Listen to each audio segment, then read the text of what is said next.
Eric, another question we get quite a bit at Bob's Watches is, what's a good buy? What's a good watch I can buy that hasn't gone up in value yet, that I can get in fairly inexpensively now? And I always tell people to buy what they love, find something you really like. Who cares about if it's a good investment or not? But this watch, in my opinion, the 16800, is kind of in that realm of being a watch that's a little bit underpriced. Yeah, so why don't you tell us a little bit about it?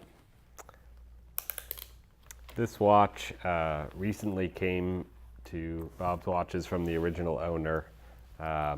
It was purchased in 1984 at an interesting retailer called Haltom's, and the gentleman bought 2 Rolex watches that day, and he gave one to his son, who was 14, and said, take care of this for 2 years. If you still have the watch 2 years from now, I'll buy you a car. But you need to take good care of it. So sort of a test of his taking care of a nice object. And that gentleman, because he had a Submariner, sort of the quintessential diving watch, decided to get his diving license, and he explored a lot of coastal Florida. He recently sold it to Bob's Watches in order to fund a new venture he was starting. And his father had passed away a few years ago, and as he was trying to raise some capital for the business, he thought my dad would have definitely wanted me to sell this, particularly because he only paid $1,185.38 for it back in 1984, yeah. And it's worth much more today. Yeah. So it was a good investment.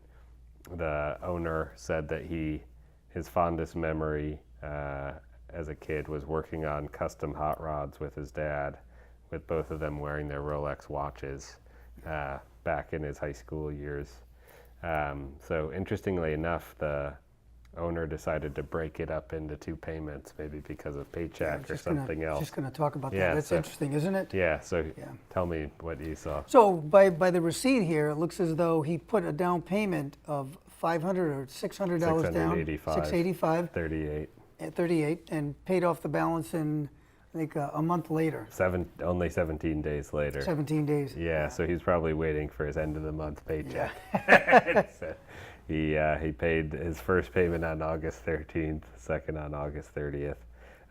What is really nice about this reference 16800, it was probably produced circa 1982, then sold in 84, but this is the earliest version of 16800. So it has a matte dial, and the lume is directly on the dial, like on the earliest Submariner, sort of Correct. All the way through. Shortly after this was made, they began putting white gold surrounding the luminous plots. They call it white gold surrounds, and that gives it a much more modern feel, doesn't give it the sort of charisma and vintage feel. So these earliest 16800s with matte dials and the lume directly on the dial are what people really want. It's one of the last, some would consider it the last vintage Submariner. Correct. Because of that dial. And so this also has the original bezel insert, and the watch has been worn, but it's very full case, maybe unpolished. It's hard to tell for certain. And but all original parts, original hands. I really like the look and feel of this watch. With a great story behind it as well. Yeah, it's even though the watch is 36 years old, it's very few of these sort of retain the original boxes and papers because of the age. So it's special to have that. And the papers are punched from that period. It's just a great watch. That's a great watch. Thanks, Eric. Thank you. So to bid on this reference 16800 Submariner, go to bobswatches.com/auction.